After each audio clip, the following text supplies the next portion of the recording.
Pessoal, voltamos novamente aí que deu um problema no sinal, né?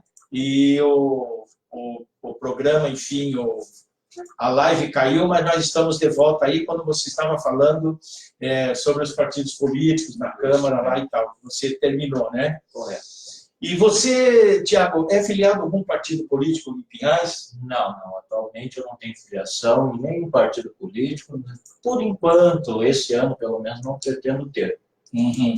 E você pretende disputar algum dia, uma eleição, algum cargo eletivo? Há possibilidade, então, porque eu acredito assim, para você executar alguma mudança, você tem que ter força. Uhum. Através do Conselho, nós executamos o controle social, visamos as políticas públicas para a juventude, que é específica, assim como os outros Conselhos de Educação, visa política pública de educação, Conselho de Saúde, política pública de saúde, então, para batalhar nisso. Mas para ter uma representatividade maior, você precisa, obviamente, ou de um movimento grande, ou de um cargo eletivo. Porque por força legal acontece isso. Então, há possibilidade. Não sei se é ano que vem, não sei se daqui 4 anos, ou daqui mais 3, digamos assim, um cargo de deputado coletivo, mas tem possibilidade. Eu estou disposto, eu trabalho com isso já, eu entendo a política plenamente, e eu creio que se eu tiver capacidade de executar um bom serviço, ao contrário do que já acontece hoje em dia, eu discuto sem problema. Você tem cara parada. Claro, com certeza. Coragem, mas tempo. Legal. Aí a Maria entrou novamente aqui, e o Lucas agora. Aí, pessoal, caiu a live, aí que caiu o sinal aqui, deu um problema aí, mas já estamos de volta. Aí depois eu subo esses vídeos, eu subo para o YouTube também, tá? Então, e falando aí da política nacional, o ministro Weintraub, ele tem promovido alguns discursos, mal educado até, polêmico, onde ele xinga alunos, bota umas colocações ali, usa um óculos, joga no chão o microfone, xinga a mãe de internautas, é uma coisa meio estranha, né? E, no entanto, a pasta dele até agora não apresentou nenhum projeto concreto para a educação, projeto mesmo que venha a melhorar a qualidade da educação, fora, evidentemente, o futuro, que nós vamos falar mais para frente, né? Para alavancar a qualidade do ensino. Qual a sua opinião sobre o ministro da Educação? Ele está no caminho certo ou não está? Como que você vê isso? A minha opinião, nesse caso, nesse sentido, se estende a todo o cargo público que você executa.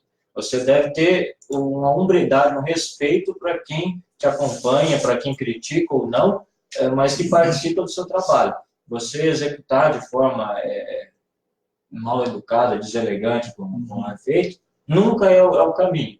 Então, assim, é complicado. Eu não julgo no sentido de ser uma pessoa, porque se fosse o teu perfil pessoal, beleza. Mas não é a pessoa dele do trabalho. Exatamente, a persona do trabalho dele, da área pessoal, profissional dele. Então, ele tem que ter uma postura com isso.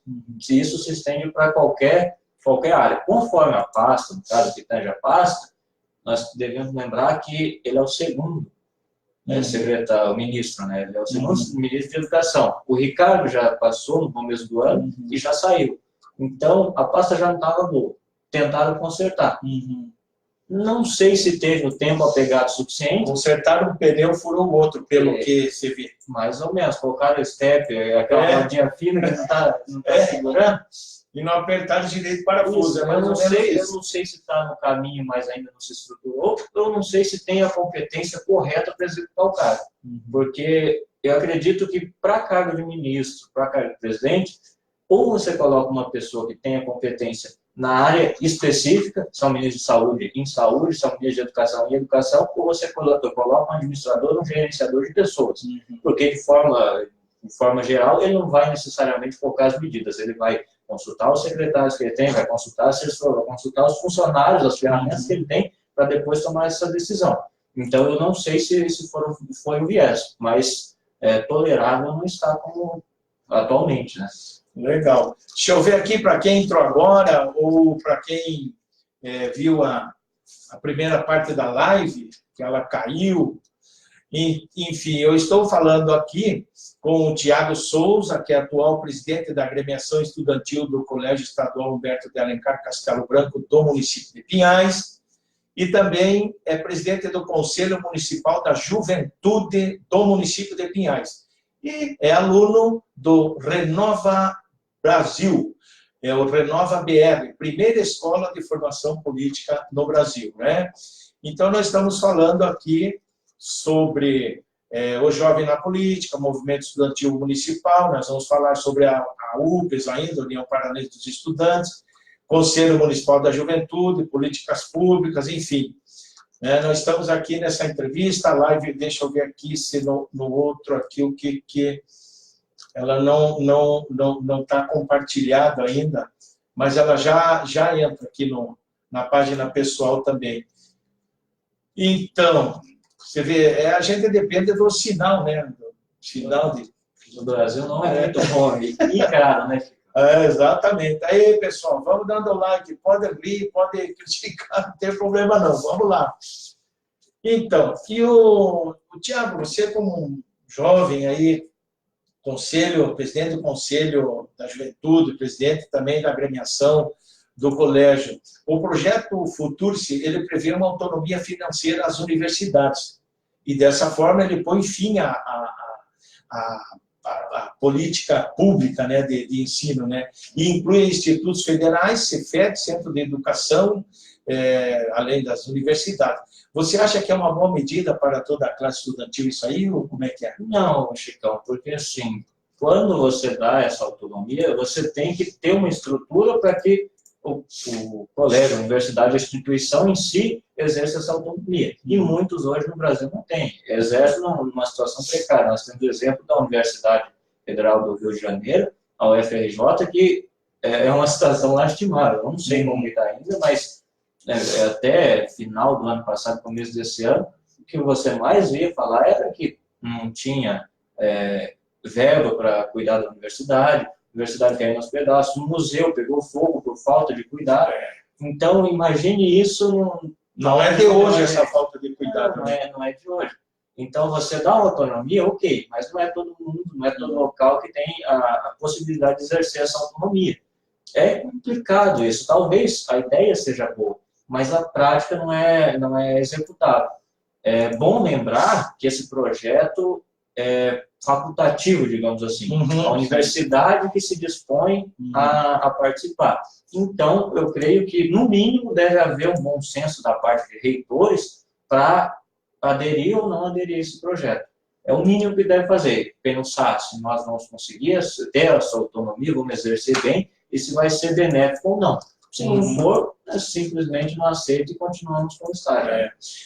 Realmente, eu estava lendo até esse tempo atrás sobre a situação, 75% dos reitores se colocaram contra. Por quê?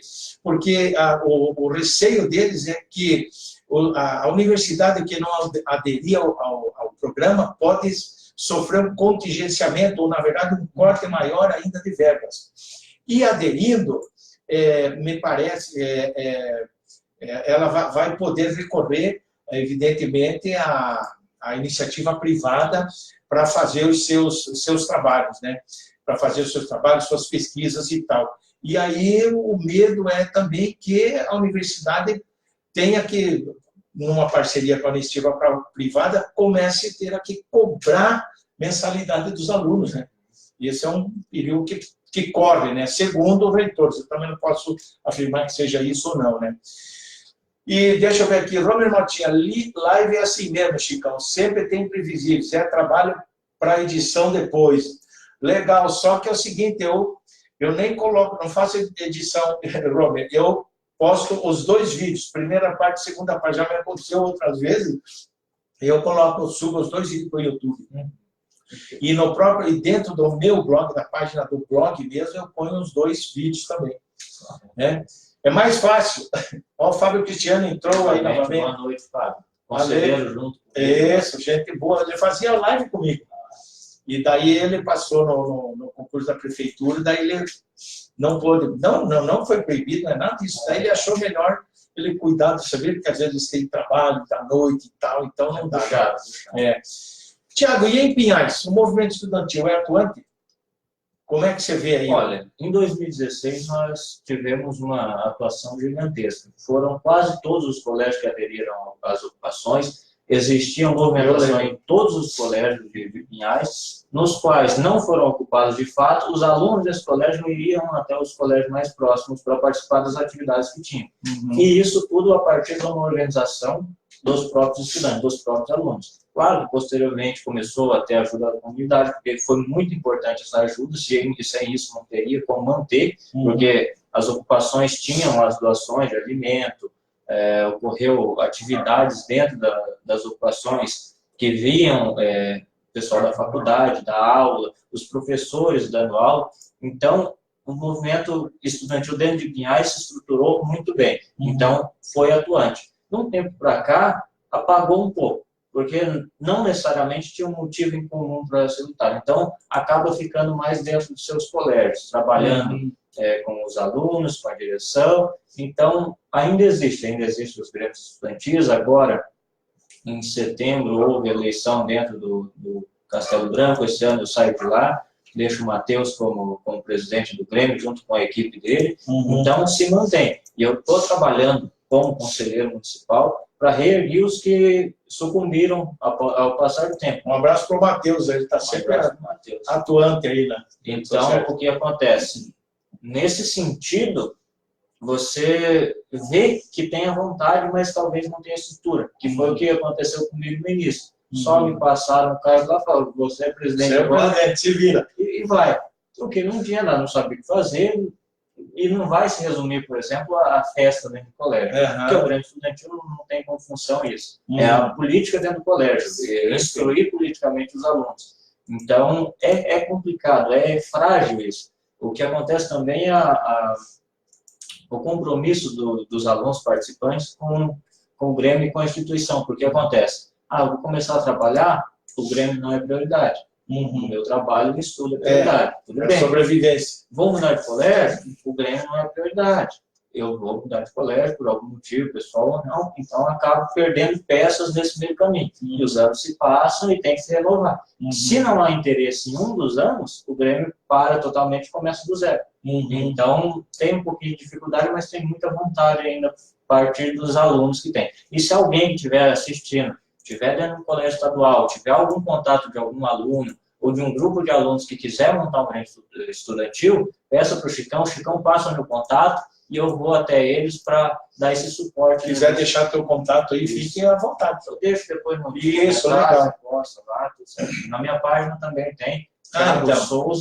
Thiago Souza. Isso, daí você procura lá no Facebook, no Instagram também. No Instagram é thiago.cnj, Conselho Municipal da Juventude. Então, estamos atuando aí nas redes sociais também. Legal, Thiago, bacana, legal mesmo. Deixa eu ver aqui, o Fábio que entrou, o Pedro Cirineu está dando boa noite para a gente. Obrigado, Pedrinho. Tânia Pastorelli entrou na van, o Matheus Silva entrou aí.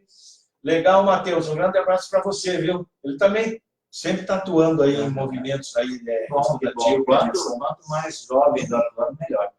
Peter Machado, qual o seu pensamento sobre o cancelamento de vagas no ensino médio noturno pelo governador Ratinho Júnior? Daqui um pouco nós vamos falar sobre isso. Cícero de Paula entrou. Abraço do mestre Cícero. O Peterson também, Peter Machado, professor de História no município. Show de bola, um abração aí. Vamos trazer o Peter Machado aqui para conversar um dia. Uma aula de História muito Peter, você já está convidado para nós fazermos uma live. Eu vou entrar em contato com você aí depois. Semana que vem, faça o convite que ele vem. Legal, tá? Compromisso firmado aqui. Compromisso firmado, Peter. Ele vai não dar aula à noite? Não. Ele tem um cronograma, mas ele consegue abrir o Então, nós vamos falar aqui sobre políticas públicas, de educação também. Vamos falar a função do professor, como é que ele está. Vamos falar escola sem partido. Ele já foi policial, professor de história. Então tem um currículo. Tem um currículo bom. Legal. É o próximo, então, hein? Se prepara aí. O Cícero de Paulo, isso, Thiago, sempre na política estudantil. Aí o mestre Cícero. No Elcir Belo Chicão, a voz está quase pronta. Eu vou dar um pulo aí depois, sim, no Elcir. Belo, depois eu vou dar um pulo aí. Quarta-feira eu esqueci. Mas eu vou dar um pulo aí, sim. Valeu, bicho, um abração. Então, você faz também um trabalho externo com o núcleo de educação, né? E a UPS. Qual é o núcleo e quais os trabalhos que você desenvolve? Assim, a Secretaria de Educação, ela desmembra-se em núcleos para trabalhar. Uhum. No caso de Pinhais, quem comanda é o núcleo da área norte. Então, ano passado, mais do que esse ano, após a troca de governo fica um pouco complicado, eu fiz um acompanhamento com a Suliane, que geria a área dos grêmios estudantis lá, nas formações que tinham, ia em todos os encontros possíveis, para criar esse vínculo, justamente pela estrutura que é necessária ser construída. Então, sem estrutura, não adianta eu falar, vai lá e faz, porque você, sem estrutura, sem conhecimento, você não sabe o que você faz. Então, eles ofereciam até então um ótimo suporte quanto a isso. Já a UPES é a União Paranaense de Estudantes Secundaristas que gere de forma estatal, no caso, do estado inteiro, os grêmios estudantis. Nós temos a UPES, nós temos, no caso, que seriam as UMES, que daí tem que ser fundado em cada município. Pinhais não tem ainda. Então, de uma forma geral, a UPES também faz isso. Esteve presente em 2016, esteve presente em 2016 nas ocupações também e executa alguns trabalhos referentes ao ensino geral, como no ensino médio, mais atuante, né? Então, é muito interessante o trabalho que eles executam. Bacana, legal. Aí, pessoal, assim nós vamos conhecendo aí, né, os trabalhos e tal, o que a UPES, que a UMES, a União Municipal de Estudantes Secundaristas não existe ainda em Pinhais, e está aí para ser trabalhada, aliás, né? Deixa eu ver aqui quem é mais. Nelson José Favre, Kátia Regina Lainete, é isso, né, Kátia? Olha, Kátia, tudo beleza aí na cultura de Pinhais? Grande abraço, Nelson Kátia, José. Também faço parte do conselho, do Comitê Gestor do Centro da Juventude junto com ela, ótimo. Legal, Kátia, gente fina pra caramba. Um grande abraço para você, prazer tê-la aqui, Kátia. Nelson José Favre também entrou, um grande abraço, né? E vamos lá. E em Pinhais, eu já pedi sobre o movimento estudantil, né? E o fim, olha aqui, essa pergunta que o Pedro fez é essa aqui que vem. O fim do ensino noturno, essa nova invenção do governador Ratinho Júnior. O que você tem a dizer sobre isso? Então, um assunto extremamente delicado, eu creio que o mais delicado aqui, mesmo que tenha mais pauta para frente, é o mais delicado. Porque é o que mais me toca, digamos assim. Eu sempre tive atuante na educação. Eu sempre desenvolvi trabalhos voltados para a educação, voltados para a juventude. E ter uma iniciativa dessa me chateia, digamos assim, me emburrece, me deixa enraivado, porque é uma coisa totalmente sem fundamento. Quando você tira a oportunidade do jovem estudar, você está condenando, não hoje. Hoje, beleza, não vai estudar hoje, mas daqui 5, 10 anos, você condena a vida inteira dele e condena o aspecto social inteiro. E nós não devemos pensar só na educação. Vou setorizar. Tem a área da educação com os estudantes, tem a área da educação com os professores. Você retirando isso, mesmo que eles falam que vão abrir mais vagas em períodos diurnos, no caso, a demanda não vai ser igual, porque a demanda é do período noturno, não do diurno. Ou seja, não suprindo a demanda, professores, assim como o Peterson, assim como vários outros, perdem seu serviço também, então aumenta o desemprego. Ou seja, é complicado. Agora, vamos tratar... E impede que o aluno estude e aprenda. Isso, tratando do aluno agora, o que acontece? A proposta é, vamos tolher o primeiro ano em 2020. Beleza, primeiro ano não tem. Em 2021, esse primeiro ano que passaria para o segundo, não vai mais existir. Em 2022, o segundo que passaria para o terceiro também não tem. Ou seja, gradativamente acaba tudo. Em 4 anos acaba tudo. Então, já acabou. Beleza, mas e quem precisa estudar? Entende? Falam assim, não, menores de 18 anos não deveriam trabalhar, porque é justificativo. Você não estuda, você estuda à noite porque você trabalha, mas você tem menos de 18 anos, você não deveria trabalhar. Mas a questão é social. Esse aluno que trabalha pode ter uma vulnerabilidade em casa, ou não. Ou ele pode se esforçar mais, pensando no seu futuro, pensando em pagar uma faculdade, e juntar esse dinheiro no período que ele tem ocioso, digamos assim. E daí entra no trabalho formal, não é registrado. Daí eles falam, não, mas quem comprovar que trabalha, vai ter a vaga garantida no período noturno. mas quem sabe esses alunos não necessariamente trabalham de forma formal e demonizam o trabalho informal, que é o que move, digamos assim, o Brasil, o trabalho informal. É aquele pedreiro, é aquele senhor que vende seu serviço de carpintaria, é aquela dona de casa que faz um bolo, aquele estudante que vende brigadeiro, vende doce para pagar a faculdade. Então, é complicado. E falar da forma que foi dito ainda, não foi aprovado ainda. Não foi aprovado, então, e nem, eu espero que nem seja. Tem que fazer um apelo ao governador Ratinho que retire esse projeto, ou então para os deputados do Estado do Paraná que não aprovem. Que não aprovem. Eu faço um apelo, na verdade, para quem é estudante. Para quem é estudante, para se mobilizar. Vamos fazer igual aconteceu em 2016. O que eu vi, que foi uma iniciativa da UFES, é o boicote à Prova Paraná, que é um outro viés. Mas só isso não vai ser, é uma atitude mimada, digamos assim, eu não quero, não vou fazer, você não vai me dar o que eu quero, não vou fazer o que você quer. Mas não é assim que funciona, é sentar, dialogar, mostrar por que isso não deve ser feito, o impacto que vai causar. Isso a curto prazo, beleza, ninguém vai reclamar, mas a longo prazo é ridículo. Assim como foi a curto prazo, seria com a reforma do ensino médio, mas que a longo prazo seria complicado. Na reforma do ensino médio, o aluno não poderia, eles diziam que teria o poder de escolher. Você quer estudar só humanas? Beleza, você estuda só humanas. Quer usar estudo exato? Você estuda. Só que não é você que vai escolher, o colégio que vai ofertar. Aqui nós não temos, tem lá a 3 quilômetros daqui. Daí você vai estudar lá? Não, estuda aqui então, para não ter. E é justamente o que acontece agora. Você fala, não, você pode estudar, mas tem que comprovar o emprego. Eu trabalho informal, como eu vou comprovar? Você não tem como comprovar, você estuda de manhã. Se eu estudo de manhã, eu não posso ajudar em casa, eu não posso guardar meu dinheiro, não posso fazer as atividades que eu tenho. Então, além disso, você tira a capacidade econômica do jovem também, que é muito grande. Então, é um pacote de coisa que foi feito, que é amarrado, de certa forma, que não deve ser aceito, não deve ser tolerado. Porque é o seguinte, isso aí, para quem tem dinheiro e possa pagar um colégio noturno particular, ele vai fazer agora um colégio, né, noturno, ele vai fazer agora, e aquele que não tiver, aquele que depende do seu emprego, tem ensino público. O que é isso? Se ele tem para pagar o colégio noturno, ele não vai precisar estudar de noite, ele estuda de manhã. Exatamente. Entende? Agora, o problema é quem não tem essa possibilidade, não tem o dinheiro. Ou trabalha, como eu disse, para guardar dinheiro, juntar dinheiro, pensando no futuro. É controverso isso. E daí volta na área dos professores também, desempregando vários professores, que acontece. É complicado demais. Né? Isso aí é atrasar o ensino, deteriorar o ensino, cortar o ensino, acabar com o ensino público no país.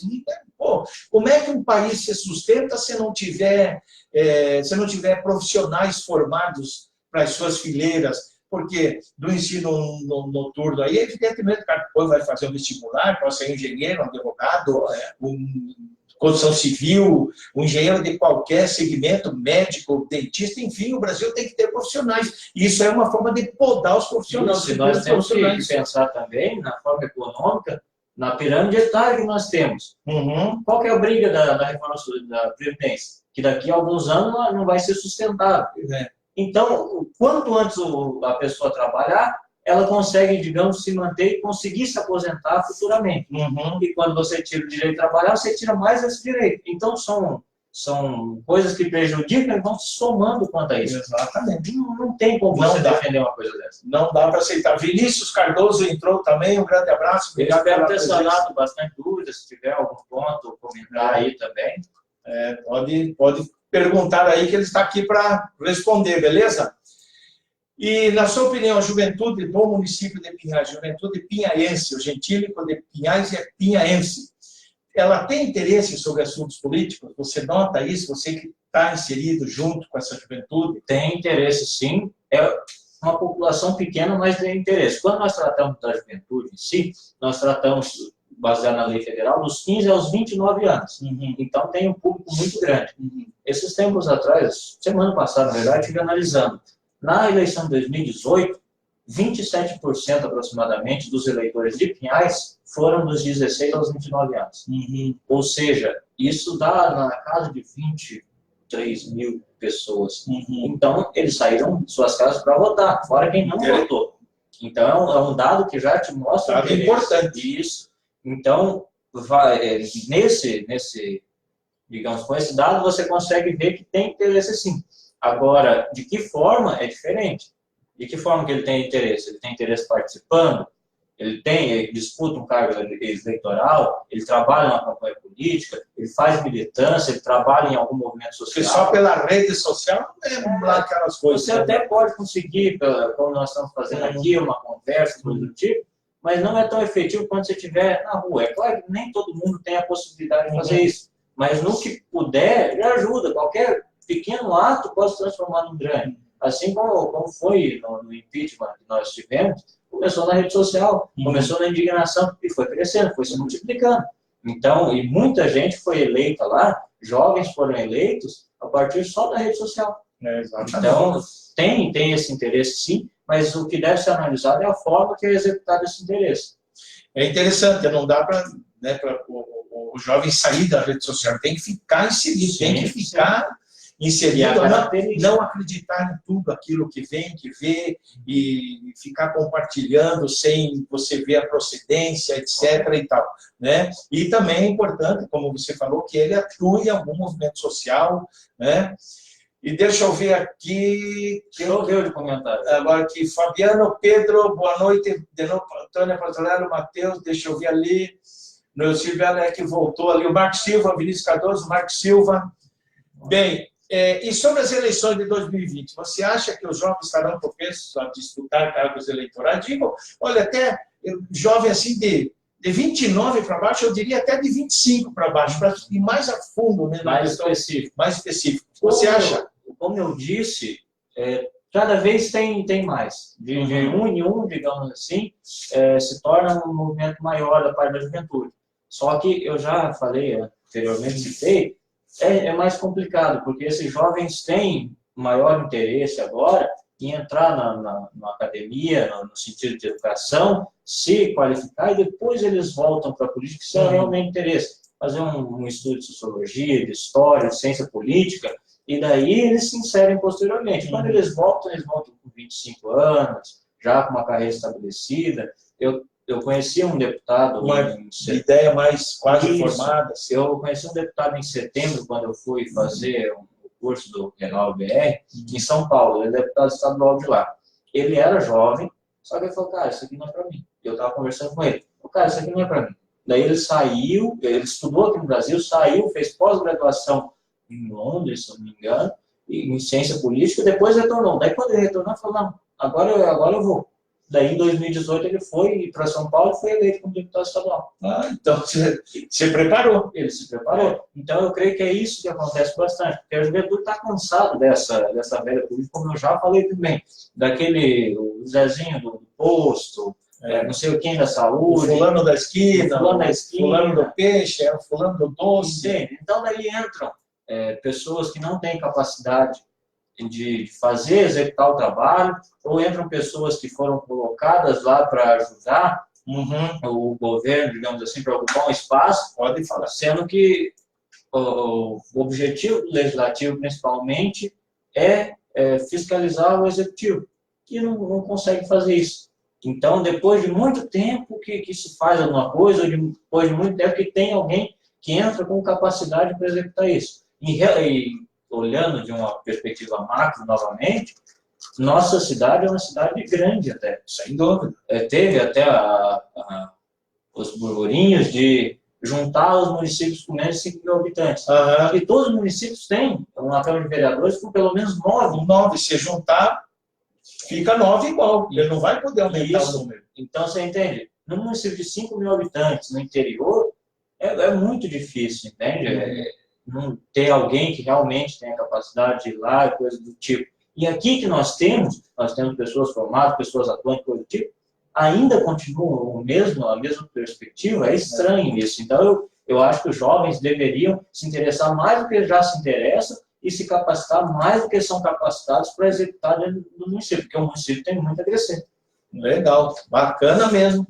Tua explanação, tua fala está sendo bastante legal, com certeza absoluta, bastante produtiva, as pessoas vão tirar bastante proveito das tuas explicações.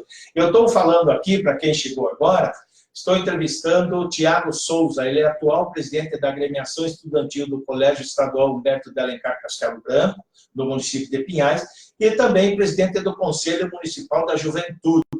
É aluno do Renova BR, que é o Renova Brasil, primeira escola de formação política do Brasil. Bastante interessante a entrevista, legal, bacana mesmo. E aqui que eu falei, e qual a importância do jovem na vida política, eletiva e partidária? Justamente isso, ocupar os espaços que ainda não foram ocupados e com mais competência e eficiência do que já tem. Porque o que me frustra muito, usando um exemplo, já que daqui a pouco nós vamos falar um pouco mais disso, é numa Câmara de Vereadores, onde tem 17 vereadores, onde tem uma equipe jurídica e onde passa um projeto inconstitucional.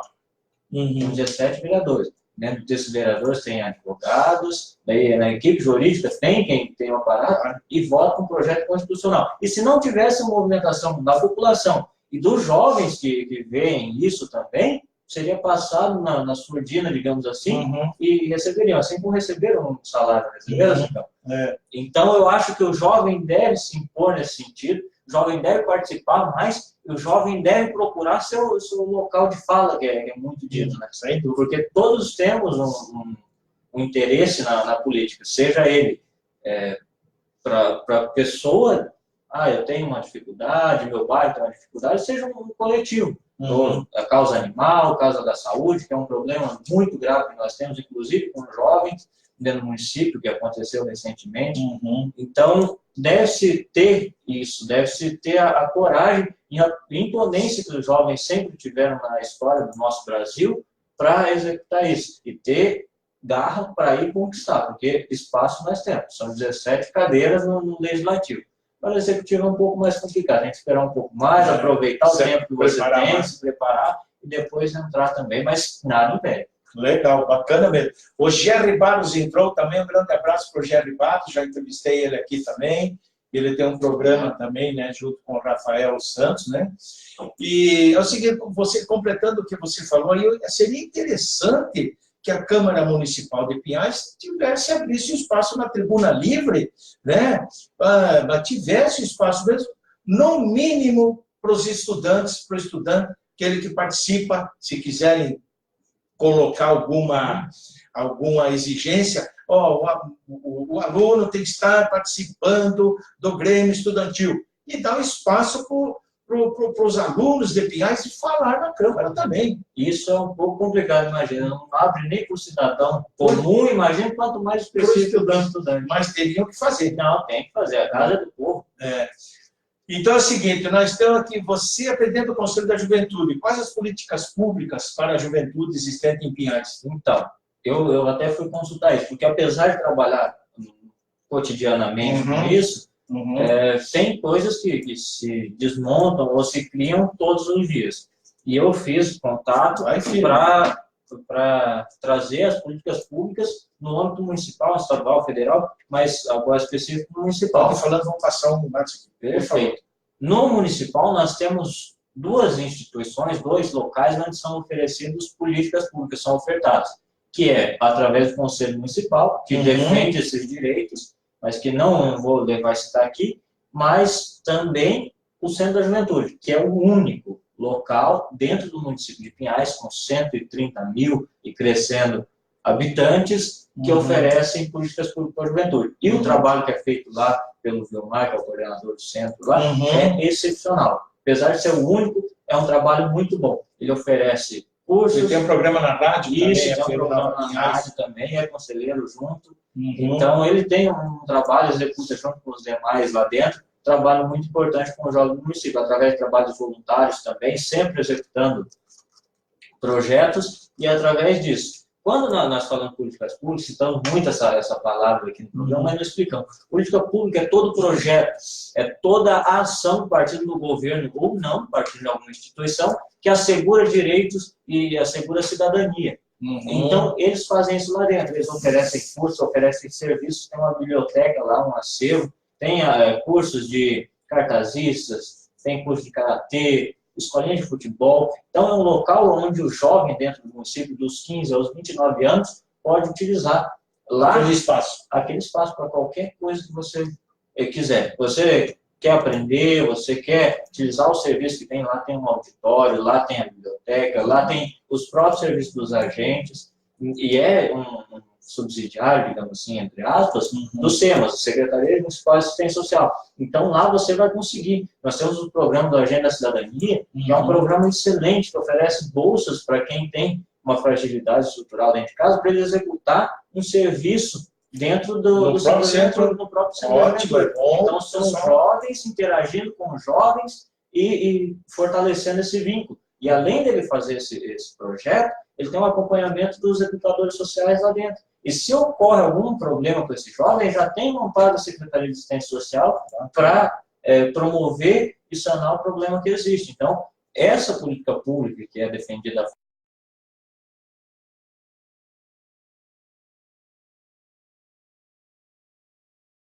e algumas ações propostas por nós. Então, são esses dois instituições que fazem, que trabalham pelo jovem no município de Pinhais. Interessante. Deixa eu ver aqui que eu tenho... Tenho que ver aqui porque... Tranquilo. Porque você viu aqui, é difícil, eu teria que ter mais o quê? Mais um ou dois aqui para me ajudar nessa, né? Você vê muito aparato. Porra. Então, e deixa eu ver aqui, deu uma parada. E como que você vê ou analisa a atuação da Câmara Municipal de Pinhais? Ela atende aos interesses da população? Ela fiscaliza de forma adequada o executivo? Como que você vê a atuação da Câmara, dos vereadores, vamos dizer assim? Eu acho que isso é uma opinião, quase todas as pessoas que eu vejo no seu programa, mas é que não é o aceitável, não é o ideal, né? Claro que faz o serviço que deve ser feito, mas não tem a efetividade tão grande quanto deveria.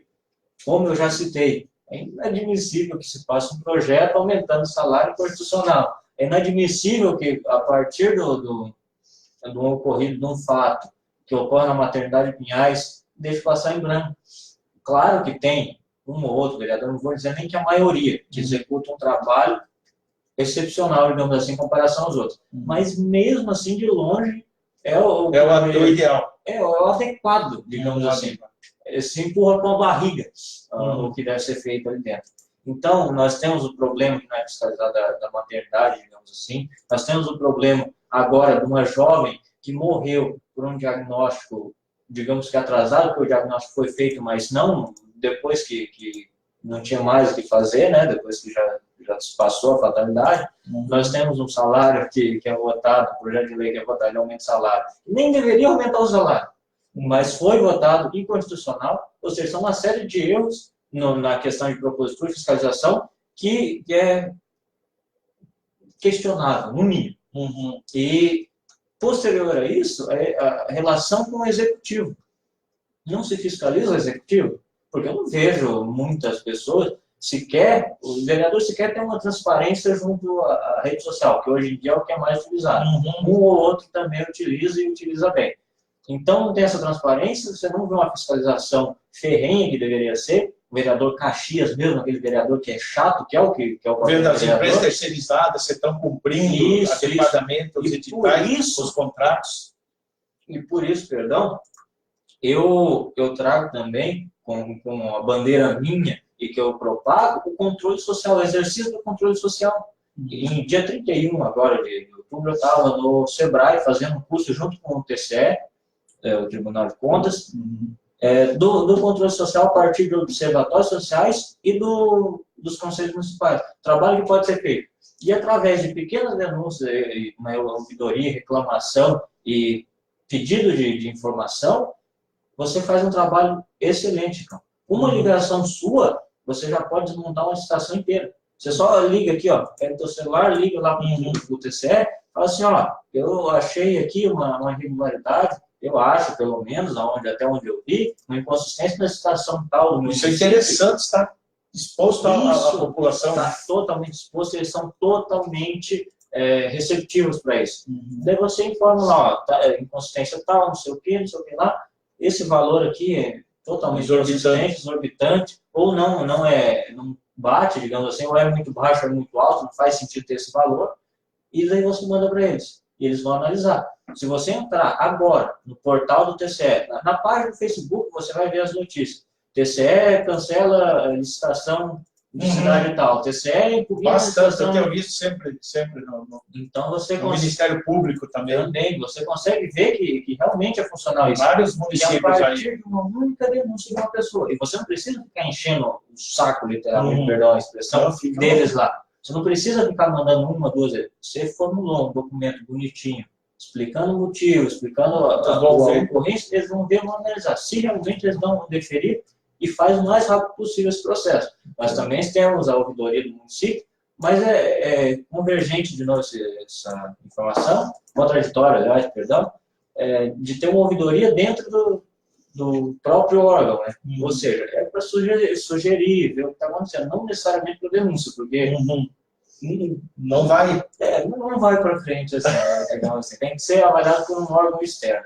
Então, nesse sentido, eu acho importante explicitar. Bacana, legal mesmo. O Álvaro Giovenardi de São Paulo, um grande abraço para você, Álvaro, obrigado pela presença. E qual a avaliação que você faz da administração municipal? O que você pode dizer? Eu sempre faço a pergunta para todo que vem aqui, que aqui é um programa político, estamos no município e é dele que nós temos que falar. Correto. Dentro da administração, tem ressalvas a fazer. Nós temos um município rico, muito rico, só de indústria nós temos quase 2.000 Pinhais. Você nem imagina que tem tanta, não sabe nem onde que tem, porque o município é o menor. Uma arrecadação riquíssima. Boa. Então, usando a analogia que eu sempre faço, você imagina um agricultor. O agricultor tem um local muito fértil, o agricultor tem as ferramentas e tem a matéria-prima para cultivar qualquer planta. Não vamos dizer que seja milho. Ele tem a matéria, tem um maquinário, coisa do tipo. Se aquele milho não cresce forte, não cresce com força, não cresce bom, bonito, saudável, aonde que está o erro? Está no zelo. Está no zelo, está em quem da administração. Então, vamos puxando para o município. Nós temos uma arrecadação muito alta. Nós temos uma estrutura muito avançada em relação aos outros municípios. O lado em Piraquara, uma estrutura precária. O lado em Quatro Barras, mais ou menos. São José, altos índices de criminalidade. Pinhais é mais tudo tranquilo mesmo. Então, você tem o terreno fértil, você tem todo o material disposto, toda a matéria-prima. Eu creio que quem tem que ser culpabilizado nessa relação é quem administra. Então, de uma forma geral, a administração tem que elencar as prioridades. E fazendo um parênteses ainda, não foi colocado em pauta isso, mas para fazer uma consideração em relação a isso, eu participo muito do LOA, do LDO. O LOA digamos que seja são os 3 princípios de uma participação da sociedade na administração pública da sociedade. Nós temos o LDO, que é a Lei de Diretriz Orçamentária, nós temos o LOA, Lei Orçamentária Anual, nós temos o PPA, que é o Plano Plurianual. O Plano Plurianual é apresentado quando você ganha o pleito eleitoral, que é para os 4 anos de mandato. O LDO e o LOA é feito todo ano. O que acontece? Primeiro, o LDO, vamos fazer uma pesquisa com a população para saber o que é carente, o que é prioritário para a população, e no LOA nós vamos avaliar se nós temos orçamento para fazer isso. Eu fui no LDO. E isso me deixa novamente chateado, novamente indignado, porque é com que eu trabalho. E nesse trabalho, eles apresentaram lá os dados, tudo bonitinho. O que aconteceu? Primeira prioridade, segurança, como sempre vem sendo feito. Segunda prioridade, saúde. Terceira prioridade, cursos técnicos. Terceira prioridade? Cursos técnicos. Daí você vai avaliar. Ele só expõe bonito lá. Só tinha eu e mais 2 pessoas, 2 munícipes do Pinhais. E ainda porque eu convidei. Modéstia à parte. Senão só estava você lá. Senão só estava eu e a estrutura toda. O município faz a parte dele.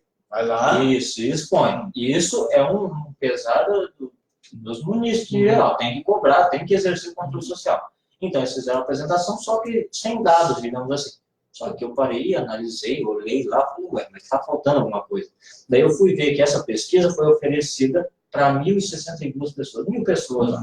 Só que dessas 1.000 pessoas foram oferecidos pela internet, em justiça. A saúde não foi mencionada. Não, eu digo local, eu fico em segundo, mas para chegar no meu ponto. E foi dessas 1.062 pessoas, responder esses questionários em eventos que tinha da prefeitura, na própria sede da prefeitura, pelo Facebook, pelo site da prefeitura, e em 2 colégios, os 2 maiores colégios de Pinhais, que é o Humberto de Alencar Castelo Branco, o qual presidente da agremiação estudantil estava no dia que foi preenchido, e no Arnaldo Busato, que também é um colégio, né? São os 2 maiores que tem em questão de número de alunos, né? E quando eu levo um papelzinho para um aluno preencher, é quase que compulsivo, né? Claro. O preenchimento desse questionário. E daí eu fui analisar, tá? Levando em consideração que entra na minha seara, que são os cursos técnicos, levando em consideração que é da juventude. O que acontece? Esses cursos técnicos foram solicitados por jovens. Como que eu vejo isso? Eu solicitei, fiz um protocolo na hora das informações que tinham da pesquisa. Vi a idade das pessoas que responderam esse questionário, reforçando o que eu falei, que era cerca de 40%, pelo que eu vi, que responderam foram os alunos. E você tinha direito a responder em 5 áreas prioritárias. Ou seja, daí eu fui ver lá os alunos as pessoas que responderam, alguns cidades do município, que responderam mais solicitando o curso técnico, tinha de 16 a 21 anos. Ou seja, isso é quem está dentro do colégio. Porque nós temos dentro de 21 anos o pessoal do ensino noturno, que ainda está frequentando. E analisando isso, eu fui atrás do curso técnico. Falei, ué, mas onde que é ofertado? Daí falaram que é no CEART. Realmente, tem vários cursos no CEART na área de alimentação. Porém, não necessariamente são ofertados para os jovens. São ofertados para quem vai no Cine, em busca de emprego, está desalentado, e é ofertado esses cursos. Só que não supre a demanda do curso. O curso tem uma vaga muito maior do que eles oferecem. Quem procura o curso lá, a taxa é muito menor do que as vagas que eles têm de curso. Ou seja, fica a vaga sobrando. E eles não sabem o motivo disso. Daí, quando eu vi, eu falei, tá aí os jovens que solicitaram esse curso. Não, mas veja bem, os jovens têm sua visão também, não sei o quê. E a pasta que cuida disso é o desenvolvimento econômico. Ou seja, quem solicitou o curso não é ofertado para o curso. E o curso que é ofertado não tem suas vagas preenchidas. Mamma mia, mas então... E você vê a história que fica uma coisa meio desassociada do objetivo, sim, né? É confuso até para eu contar. Sem dúvida. Como que eu vou explicar para todo mundo aqui entender isso? Você tem que ver os dados, você tem que analisar. Imagina, novamente eu falo, uma prefeitura que tem gente concursada para isso, uma prefeitura que tem gente capacitada, que vai e faz, pega, coleta os dados e não vê isso. E eu, singelamente falando, humildemente falando, um aluno de um colégio estadual, trabalha junto com o Conselho Municipal, e vi isso, é estranho, no mínimo é estranho, entende? Então fica uma revolta, fica complicado trabalhar em cima disso. E eu estou batendo, estou conversando, coletando dados ainda. O espaço aqui está aberto para isso. Ver como que é feito isso, mas nós temos que pegar mais força da juventude. E se você não tem curso técnico, esse é um dos motivos. Exatamente. Tem que batalhar e atrás. Tem que batalhar, e nós estamos correndo com o conselho, fazendo solicitação de informação, que não é uma coisa fácil, leva. Porque tem 30 dias, daí vai, pá. Se fosse só 30 dias, pois não, tudo bem. Eu estou esperando uma solicitação de informação, estou sendo bonzinho ligando assim, há 2 meses. Eu pedi no dia 15 de agosto e não me responderam até agora. Então aí, prefeitura, atender aí o pedido do Tiago aqui, né? Vamos ver se atende o pedido do Tiago aqui. Pedido do conselho. Do conselho, né? Do Conselho da Juventude. É isso aí. Tiago, nós estamos chegando ao final do programa, foi muito bacana. Alexandre Muniz, boa noite, um abraço para vocês. Trabalho lá no SEMAS também. Um abraço, Muniz. Legal. Eu deixo aqui o espaço para as suas considerações finais, suas despedidas e alguma pergunta que você gostaria que eu tivesse feito, que eu não a fiz, você fique à vontade para comentar sobre isso. Eu creio que nossa conversa foi satisfatória, eu creio que eu consegui explanar alguns pontos que eu tinha para trazer. As perguntas que você me fez também foi muito bacana, ter a capacidade, a possibilidade de falar isso numa mídia independente que atinge tantas pessoas dentro do município, e uma ideia que deveria ser levada para frente com mais pessoas que deveriam apoiar. E basicamente é isso. Eu quero agradecer a todo mundo que dispôs 1 hora do seu dia corrido, chegar em casa cansado e parar para assistir um garoto aqui conversando, falando, debatendo, expondo seus pontos. Mas é isso. Quem precisar, quem quiser conversar comigo, quem tiver pontos a trabalhar, só entrar em contato comigo, Chicão, através da página do Facebook, através do Instagram. Depois vai deixar teus dados aqui. Deixa isso também, meu número pode me ligar a qualquer momento. Eu respondo assim que for possível, porque Pinhais merece mais. Pinhais merece ser tratado de forma melhor. Pinhais tem tudo para ser a melhor cidade da região metropolitana de Curitiba, melhor que Curitiba. Realmente. Porque ela está bonita, sem dúvida nenhuma, cidade bonita, com vias para tudo quanto é lado, iluminada, mas essa situação das oportunidades, dessas leis de diretrizes orçamentárias, LOA, enfim, ela carece ainda de um aprimoramento. É isso? É isso, basicamente isso. Beleza, então, no mais, eu deixo um abraço aqui para todos vocês, agradeço a participação de todo mundo e até a próxima quarta. Até mais. Aí.